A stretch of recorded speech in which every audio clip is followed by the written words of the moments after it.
Some Ghanaian intimated me that one of the things that started this online banter between Nigerians and Ghanaians is jollof rice. So there's been a question for ages between the Ghana jollof rice and the Nigerian jollof rice, which is better. I'm going to settle this debate. And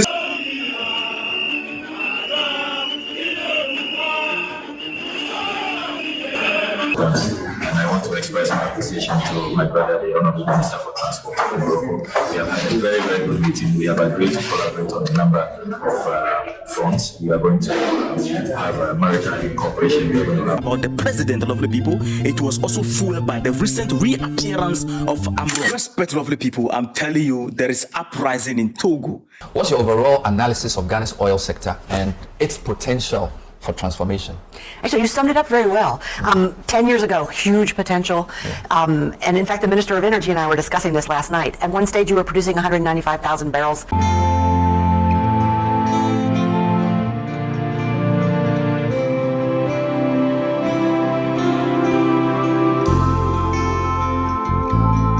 Just as the shocking wavelength is still up and ongoing in the continent of Africa, ladies and gentlemen, boys and girls, a lot is currently ongoing and very heated and hot in the continent of Africa between some countries that we are about to address. But first on the list is our darling, sweet, beloved motherland, Ghana. Yes, guys, it is no longer news. It is up, breaking in the motherland that the one and only US government, oh my God, Morocco, name it, have now officially partnered with the motherland Ghana. In fact, as I speak, US is begging the Ghanaian government to invest with them, to partner with them. But the one that they have officially signed and sealed is the partnership of free visa entry of all Ghanaian citizens. Are you a Ghanaian boy, male, female, young or old? You are officially permitted free visa into the country Morocco. We are going to take a look at that, as good as what is up and trending in Togo, and as well our almighty Cameroon. Guys, Cameroon have been captured and broken down, yes, by the military. That is going to come up in this episode as well. I love this, yes, because at the end of the day, even though Togo will be proving strong-headed, stubborn, Cameroon and Cameroonians as a country and as a people have said no to imperialism, no to puppet leadership, no to autocratic leadership, bad governance, and all whatnot. We are going to take a look at that in this episode. And as well, I also have my brother Chimdi. Chimdi is here to scatter this table of Nigerian jollof that has been trending between Nigeria and Ghana for long over these years. He has come with a final result, proof, and evidence. He has destroyed, scattered, and brutalized this table. You will hear him talk. And at the end of the day, give me your opinion, your input as well, right?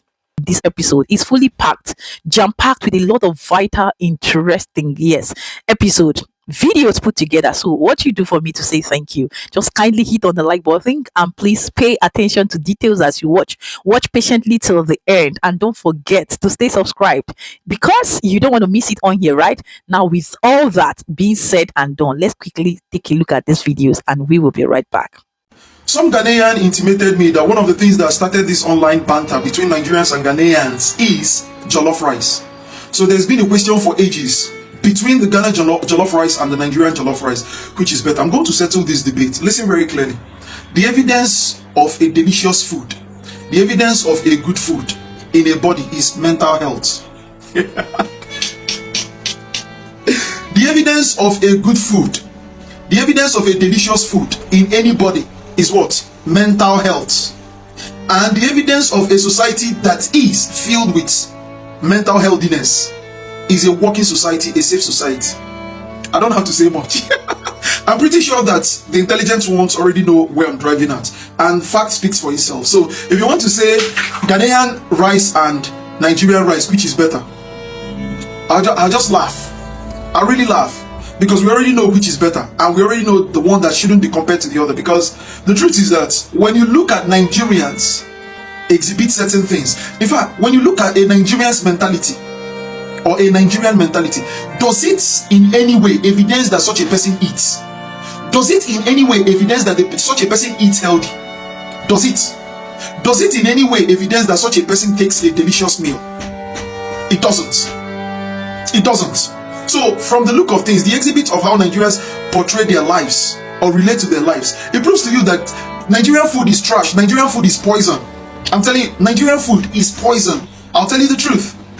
Their food is all about protruding your stomach and making you think like a mad person. Their food is like weed. Their food is inimical, is illegal. So what are we saying? You dare compare the Nigerian food with, you want to bring Nigerian food to Ghanaian rice. See, I have not taken the Ghanaian rice. I'll be very frank with you people. I've never taken the Ghanaian jollof rice. I've not. But in my discretion, I'll tell you, considering the way Ghanaians behave and the way Nigerians behave, it clearly shows that Nigerians have been feeding themselves with poison, with trash, while Ghanaians have been feeding themselves with real meal. So, do you want again to ask me between Nigerian jollof rice and Ghanaian jollof rice, which is better? The fact speaks for itself. Mental healthiness. Adofo enigisem kese aba Ghana adofo dimechi yenkotie sa enigisem we e Ghana tu emra tisi ya. I'm the foreign minister of the Republic of Ghana, and I want to express my appreciation to my brother, the Honorable Minister for Transport in Morocco. We have had a very, very good meeting. We have agreed to collaborate on a number of fronts. We are going to have maritime cooperation, we are going to have rail cooperation, we are going to have air cooperation. Royal Air Morocco has agreed to increase their direct flights to Ghana. So they are going to add 3 additional days so that every day we will have a direct flight. And this is very timely because yesterday at the Foreign Ministry we reached an agreement where Ghanaian visitors to Morocco will no longer require visas. They just have to go online and they'll get authorization within 24 hours. So this is going to really boost, trade, tourism, and people-to-people engagements. We are also working together on a number of road projects to connect the north and the west. We discussed that. And next month, when the technical experts meet, we are hoping that we'll have experts on both sides meeting because we want to revive our Ghana Airways, and we also want to expand our ports. And Morocco has been doing a lot in that area, and we want to collaborate to make sure that we are able to work together to achieve this logistical integration and the connectivity of our people between the two countries. So it's been a very successful meeting, and I want to thank my brother for hosting us and his hospitality, his warmth.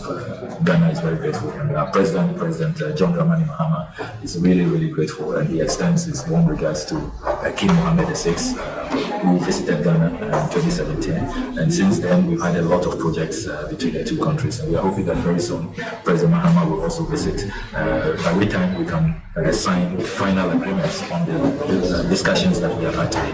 Thank you.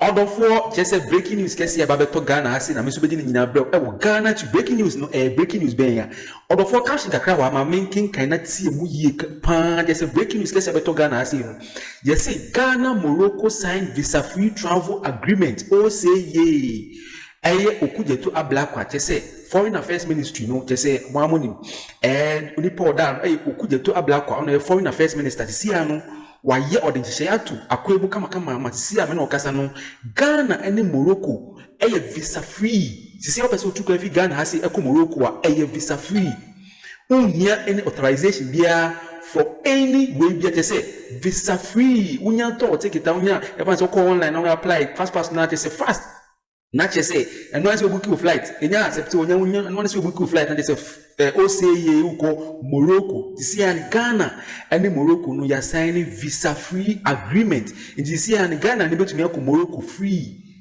without any visa from Morocco for and Morocco for betumi aba Ghana has without any visa betumi aba free or for when they say enije sema ekoso Ghana ha so bedi ni na bro e wo Ghana ti or for mo man ko na yen ko nsem nchi mu biom ensema okujeto ablako kan yodigu akwemu a Ghana fo nyina bonus sese Foreign Affairs Ministry ugbo ejuma minister ba ko pe okujeto ablako right under the presidency of Johndramanimahama ugbo ejuma pa or for man ko na yen ko to ensem so emra sia I'm the Foreign Minister of the Republic of Ghana, and I want to express my appreciation to my brother, the Honorable Minister for Transport in Morocco. We have had a very, very good meeting. We have agreed to collaborate on a number of Also, they have had a very good meeting to agree and collaborate together. Go on the seas posted this on his Facebook page. Now something very disgraceful also happened along the line. This June protest wasn't just about the president, lovely people. It was also fueled by the recent reappearance of Amro. Respect, lovely people. I'm telling you, there is uprising in Togo.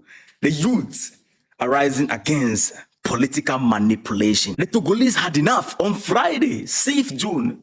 the street of Lomé, the capital city of Togo. It was filled with bold voices and determined footsteps. Certains veulent même marcher sur la présidence. Aujourd'hui encore, nous sommes là depuis 8 heures du matin jusqu'à alors. Maintenant, on est tout près de franchir le barrage des gendarmes. On attend nos militants, nos dirigeants. Ils vont nous dire, sinon nous on est prêts pour foncer. Nous, on va aller à la présidence. On va demander au fond de quitter aujourd'hui. Aujourd'hui, il a quitté. Non, parce qu'on a demandé depuis la réforme, il n'a pas fait. Mais actuellement, là où on est, depuis hier, on est ici.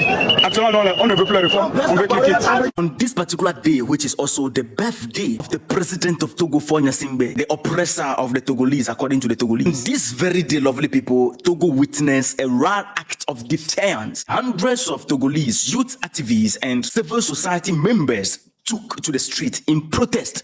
Lovely people, not just against fuel price hikes, not against political arrest, but against what they call systematic hijacking of democracy. And lovely people, what you need to know is that the president of Togo actually replied his people. He replied the protesters on his Facebook page. I will read it to you. African leaders are funny individuals.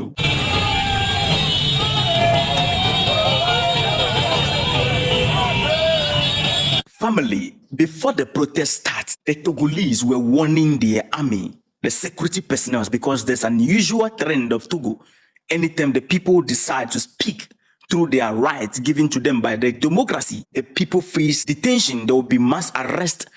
The police, the soldiers will fire into the people and take their lives. This has been the trend. So the people already warn the security personnel. But it looks like the security personnel are not ready for change in Togo. A demonstration which started as a peaceful at its core, lovely people. The people were just walking, expressing their pain through peaceful protest, then demonstration. A peaceful protest like this was met with heavy police presence. Security forces of Togo responded swiftly, as the English word would go, with tear gas filling the air.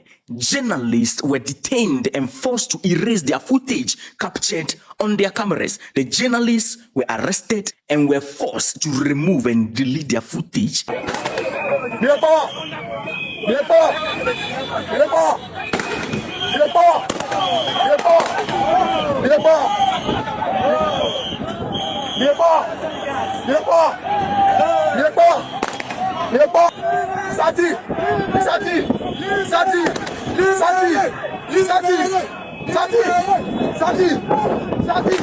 Protestants were dispersed.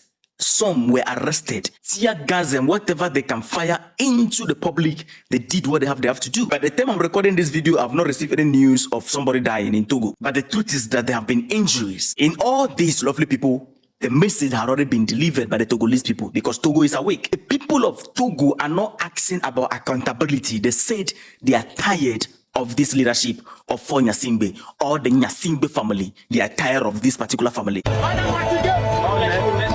This family hijacked Togo for a long time now. African Union has no problem with it. ECOWAS has no problem with it. When you go to Togo, you see neglect. But the question, what actually brought this anger to the streets of Togo? The anger erupted from a recent political change. In April 2024, Togo's parliament, dominated by the ruling party, adopted a new constitution. The constitution was adopted quietly and controversially. This new law shifts Togo from a presidential system to a parliamentary one. But this isn't about democracy evolving. It is about President Nyasimbe tightening the grip or his grip on power. And that this new system, the real power lies in the hands of the new position. That position, the name of the position is President of the Council of Ministers. And guess who now occupies that role? Nyasimbe, the same man who ruled Togo since 2005, after inheriting power from his father, Nyasimbe Eyatema, who himself ruled Togo for 38 years. This constitutional reform removed term limit for this powerful new office. So when you look at it critically, this is simply a backdoor strategy to allow the Nyasimbe dynasty to rule Togo indefinitely, undermining any real democratic transition. The 6th June protest wasn't just about the president, the lovely people. It was also fueled by the recent reappearance of Amron. This man Amron, his appearance erupted the protest. He's a popular rapper and a fierce critic of the regime of Nasimbe, and he was mysteriously arrested and detained for 10 days prior to the protest. His return, first of all, sparked outrage and solidarity among the youth of Togo. So the young man was arrested, tortured, lovely people. He was arrested because of a video he did. And in the video, he went all out against the president and he was arrested. And one thing about Togo president, let me say it here, and this is a fact. If you're an activist in Togo and you've been arrested by the president, you will never come out the same. So the guy came out. When you look at the guy, you see that no, the guy has become different. They shave his rasta, shave his beard. He's become something else. He was speaking not as formally he was speaking before he was arrested. And do you know what? He came out. He was a bold critic against the president, but he came out very soft and was passing the message of apology to the president in a surprise move. Somebody that we know cannot do that, but he did it here. They compelled him to do that. But do you know what happened? At the same time when he was doing the video, he put on a dress, and on the dress, this is what is written: be brave. The dress, the message was hidden in the dress, and the people saw it that he's still standing his ground. It is a must to hit the street. He coded the message using his dress to pass a different message to the people, use his mouth to apologize to the president. And something mysterious about the protest. If the timing feels symbolic, then it is.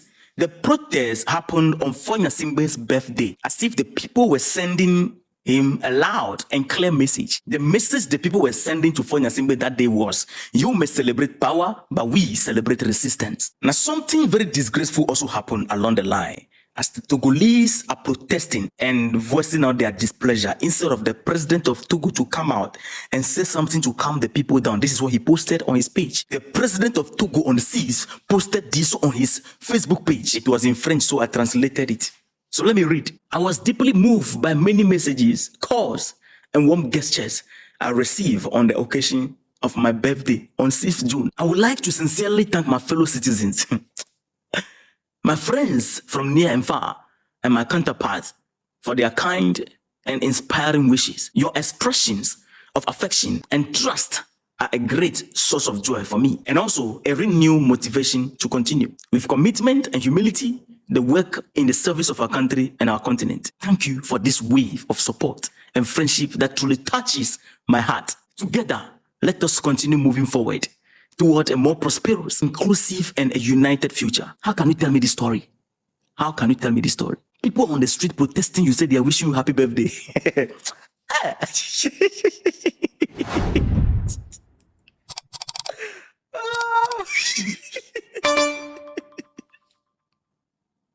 Anyway, lovely people, let me not lose guard. Let's move forward. Religious group joined the call. The Catholic bishop was speaking. Church, civil society groups, they said they are tired of this regime. They want to be liberated. Even the Catholic Church have to raise alarm. Togolese bishop came out, warned that these constitutional changes are instilling fear and uncertainty in the population.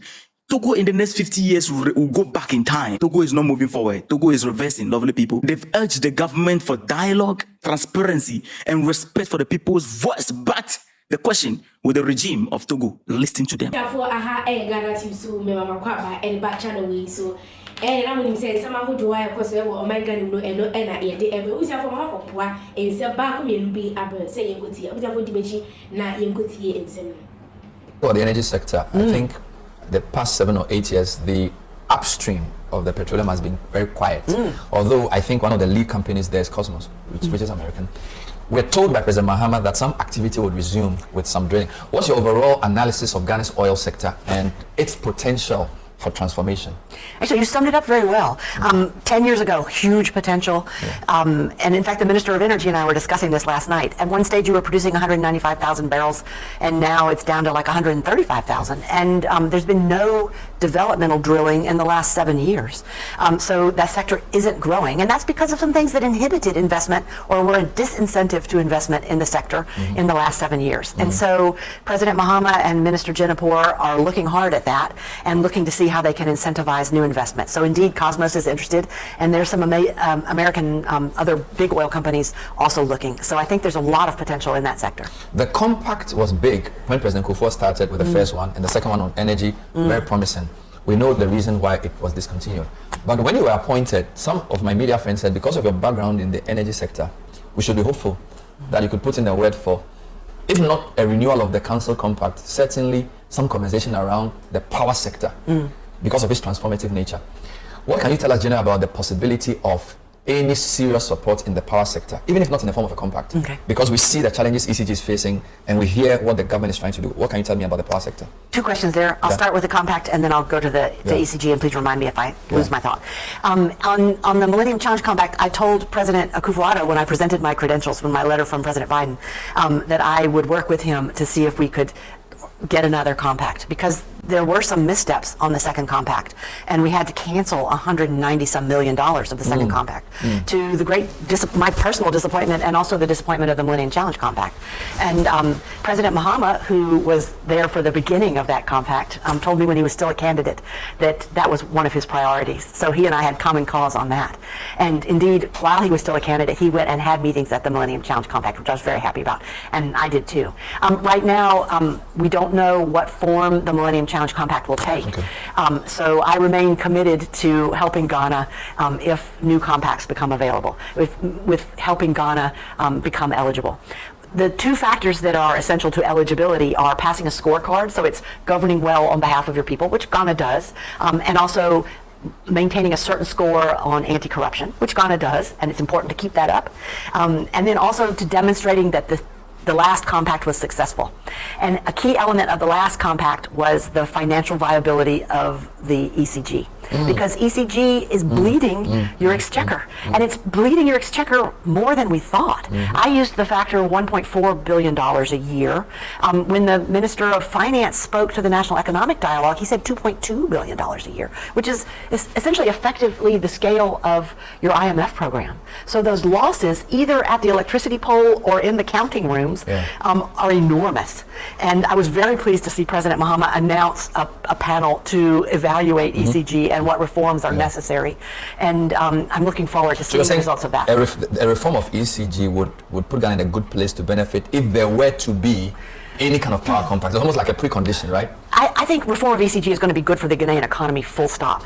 You need to do it because it'll be good for the Ghanaian economy, not just as an incentive. No, because the minister talks about we need investment, and he's talking about needing investment in the distribution chain, and the compact does provide money. So, and because you said that the preconditions may include the success of the previous compact, of which the ECG performance was one. Right. So that if we got ECG working better, it puts the country in a better position to benefit from more support on the power side. It puts the country in a position to benefit from whatever assistance is available, but also from more foreign investment, all kinds of things. I mean, you face Doomsor without sort of getting the power sector in workable conditions. So it's essential. Another element of that, if I may speak frankly, yes, please, is that our independent power producers are owed hundreds of millions of US dollars. And we gotta be frank that investors in that sector don't invest without calling the companies that are on the ground already and saying, what's it like to invest in Ghana? Should I invest in Ghana or should I invest somewhere else? And they're going to say, Ghana's fabulous, Ghana's stable, it's democratic, the people are warm, the population is well educated, but I'm not getting paid. And the bottom line is getting paid, and getting paid on time is probably factor number one of the ones I listed. Does the increased relationship African countries have with China worry you personally or the administration? Because there's this chart that we were shown where like 20 years ago the US was our #1 trade partner for the whole of most of West Africa. Now most of us are doing more business with China, and that seems to be something your president harps on a lot. And the Chinese are also very active in Ghana. We do a lot of business with China. We have a very strong relationship with them coming in to sell goods here and that type of thing. How does that change the equation of the Ghana-US relationship? You know, I'm very confident in the American brand. I think if the playing field is level, American innovation and creativity and the way we operate free from corruption is to the advantage of countries where we invest and trade. And I think we should help countries ensure that the playing field is level so that there's not a race to the bottom, so that whatever foreign company is coming in isn't exploiting your labor or polluting your environment or operating illegally in your gold mines. When that happens, American companies will prosper and the relationship will prosper. I think American companies need to show up for that to be true. So I encourage them not to be too risk averse in places like Africa, because there's certainly money to be made and those relationships will be mutually beneficial.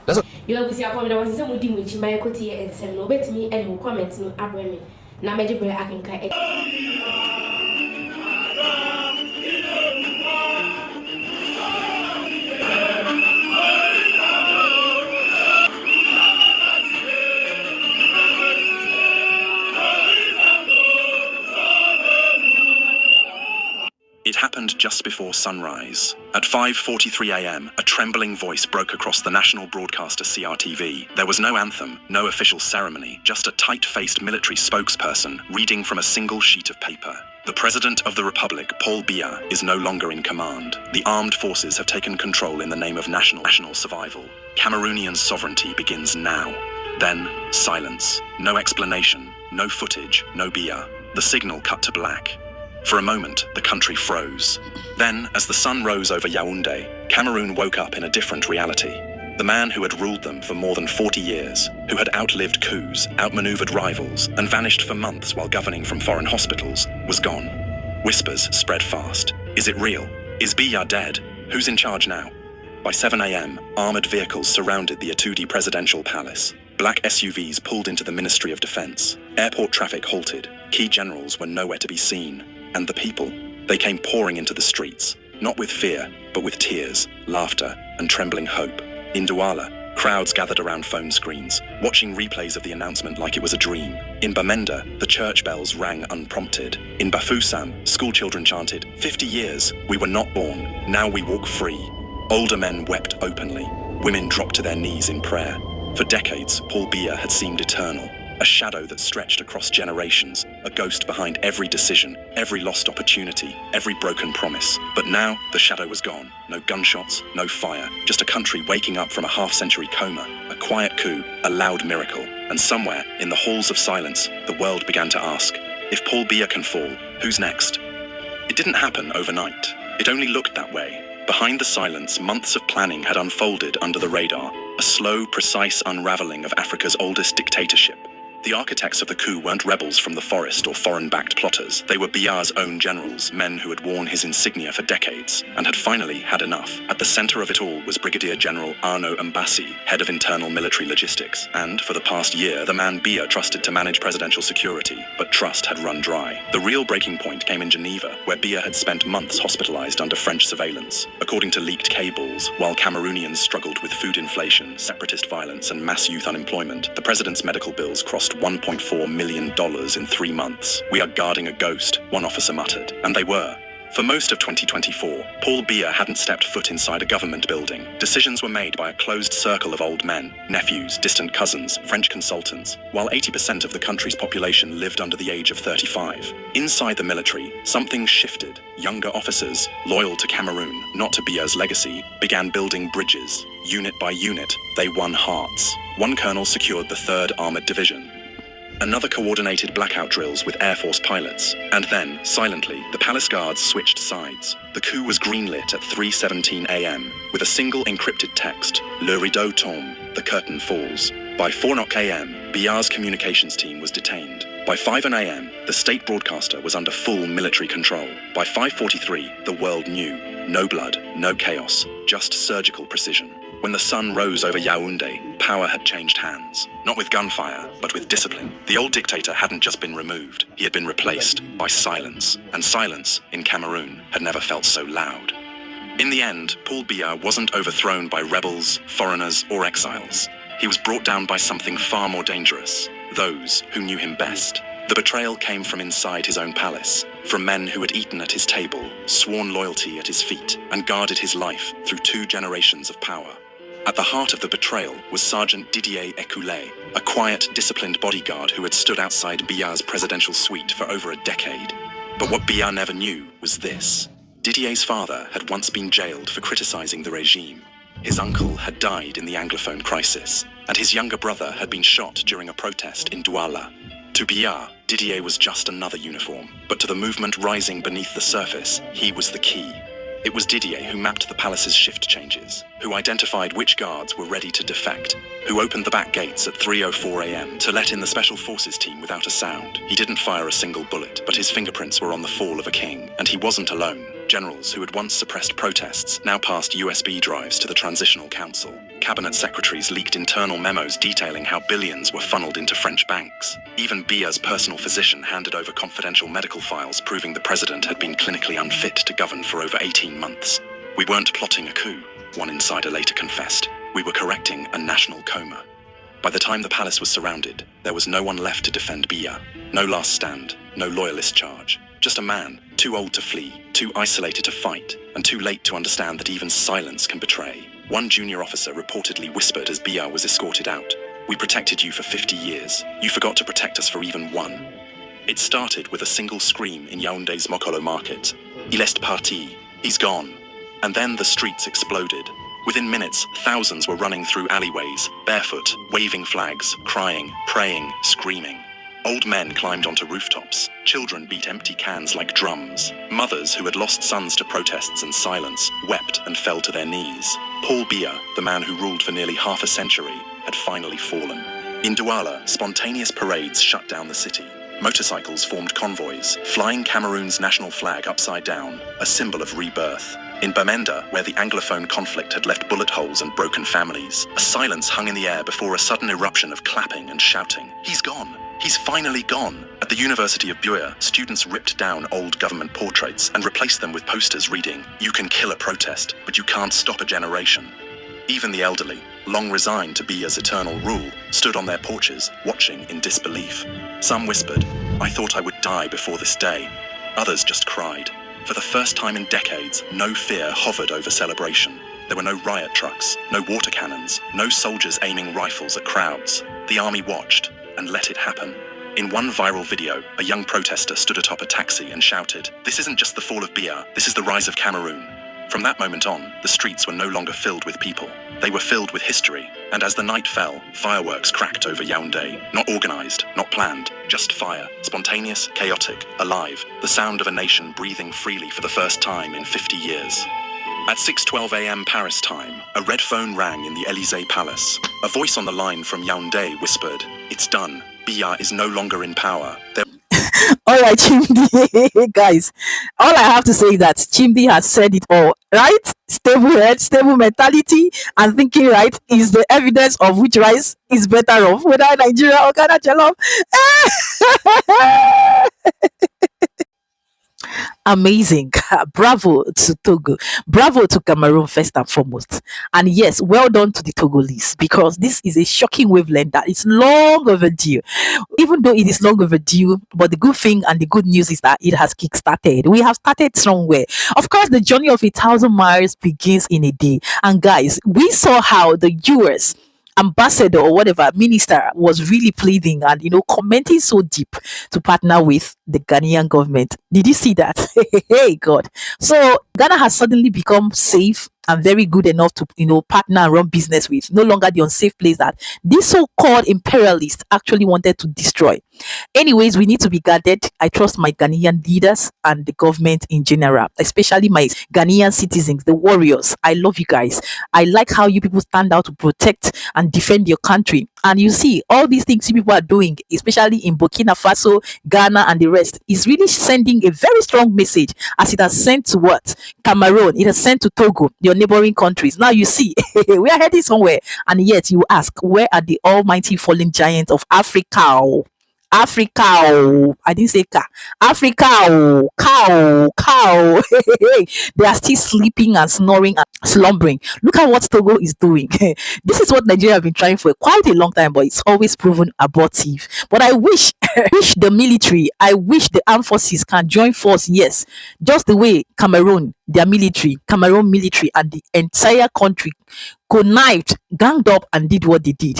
Don't you think Nigeria needs that and needs it long overdue, like very fast, because our own is worse. Worse. That's why I'm putting it up here. Let them see what is happening. See, if Nigerians do not want to take the bull by the horn, other African citizens are seeing this heat now, will storm into Nigeria and do the unthinkable. Because if it means all countries to come together as a formidable force to dismantle this almighty herod in the country, Nigeria, to bring them out, push them out, it is long overdue. That is what I think. By fire, by lightning, by thunder, by brimstone, the needful needs to be done in this country called Nigeria, because Nigeria is dragging this continent back. Let's not lie. Let's be realistic. They are still feeding these demonic imperialists we call leaders from Britain, France, and the rest of them. Do you understand? Anyways, we have seen these videos put together by other creative. Video credit to them, shout out to them. And yes, we have heard what is up and trending in the motherland, as good as every other information put out here. Now guys, what do you think? What are your thoughts, your opinion, your input? And please, if you are yet to like this video, come on Charlie, do not forget to like this video, share, and stay subscribed. Let me know your thoughts, like I said, in the comment section. Coming from the one and only, the ambassador of the motherland, Oshe Baddest, doing what she knows how to do best and keeping it real, happy, safe, and blessed. Wishing you nothing but a blast this new day, this new week, moving on till the end of the week. Exactly. And I will see you in my next one. Ciao, ciao. Mwah.